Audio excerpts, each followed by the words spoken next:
BJP हाय हाय दलित विरोधी BJP महिला विरोधी बीजेपी बीजेपी हाय हाय बीजेपी हाय हाय। देश की राजधानी दिल्ली में आम आदमी की पार्टी की पार्षद सारिका चौधरी जी धरना प्रदर्शन करती नजर आ रही है। अगर आप देखेंगे तो इनकी गोद में बाबा साहब अम्बेडकर की फोटो है और एक हाथ में एमसीडी का एक इनविटेशन है। आइए जानते हैं प्रदर्शन करने की क्या वजह है, क्या मांगे लेके प्रदर्शन कर रही है। क्या कहना चाहेंगी मैम? सबसे पहले तो हाथ में एक इन्विटेशन पत्र लेके बैठी है और बाबा साहब अम्बेडकर की फोटो लेके बैठी है। किन मुद्दों को लेके प्रदर्शन कर रही है? बाबा साहब के कानूनों का उल्लंघन किया जा रहा है, संविधान की हत्या करने का काम किया जा रहा है। और मैं ये अंबेडकर स्टेडियम के बाहर बैठी हूँ। अंबेडकर स्टेडियम जो कि मेरे कार्य क्षेत्र में आता है, अंबेडकर स्टेडियम जो कि मेरे अंडर आता है, और ये अंबेडकर स्टेडियम है, जबकि अंबेडकर स्टेडियम में तो एक दलित काउंसलर को बुलाना चाहिए था ना।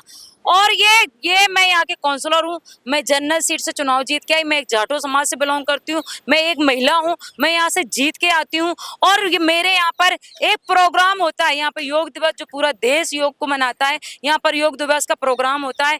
और ये कई दिनों से इनकी तैयारी हो रही थी और इन्होंने पूरे मेरे वार्ड में कार्ड बांटे, पूरे जोन में कार्ड बांटे, लेकिन मुझे नहीं बुलाया गया। जबकि डीएमसी एक्ट ये कहती है कि बिना काउंसलर की मर्जी से, बिना काउंसलर की अध्यक्षता के आप उसके प्रोग्राम उसके एरिया में नहीं कर सकते हो, चाहे कमिश्नर आए, चाहे डीसी आए, चाहे जोन की चेयरमैन आए, चाहे यहाँ पर मेयर आए।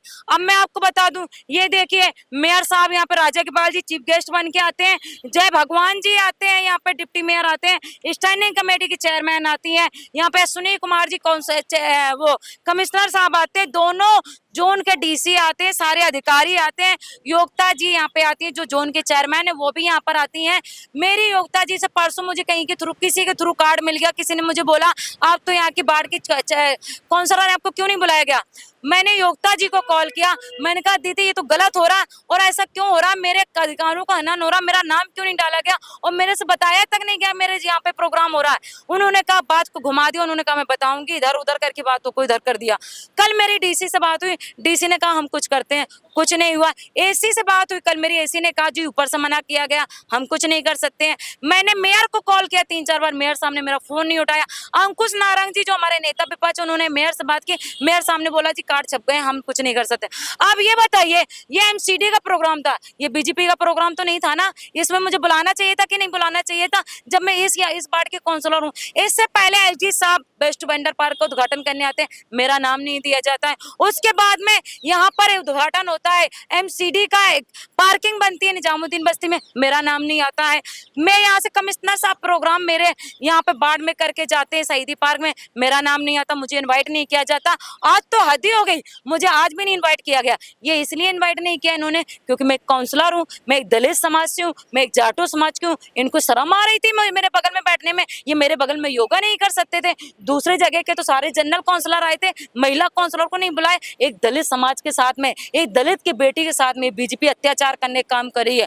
अगर इन्होंने अपने आप को ठीक नहीं किया और अगर मेरे अधिकारों का ऐसा हनन करती रही तो मैं एक दिन पूरे दिल्ली की महिलाओं को, पूरी दिल्ली के देश की, दिल्ली के नहीं पूरे देश के दलितों के ठक्का करके एक मुहिम छेड़ दूंगी और बीजेपी की ईट सीट बजाने काम कर दूंगी। जो कमिश्नर साहब भी जो बीजेपी गुलामी करने काम करते हैं, मैं कमिश्नर साहब से कहती हूँ गुलामी बंद कर दो और संविधान के हिसाब से काम करना शुरू करो। लेकिन सारिका जी, यदि इस प्रकार की घटनाएं पहले भी हुई है आपके साथ, तो एमसीडी के सदन में चाहे स्टैंडिंग कमेटी के जब चुनाव हुए हैं तब आपने ये बात पहले क्यों नहीं उठाई? मुझे लगा ये ठीक हो जाएंगी चीजें, लेकिन ठीक नहीं हुई।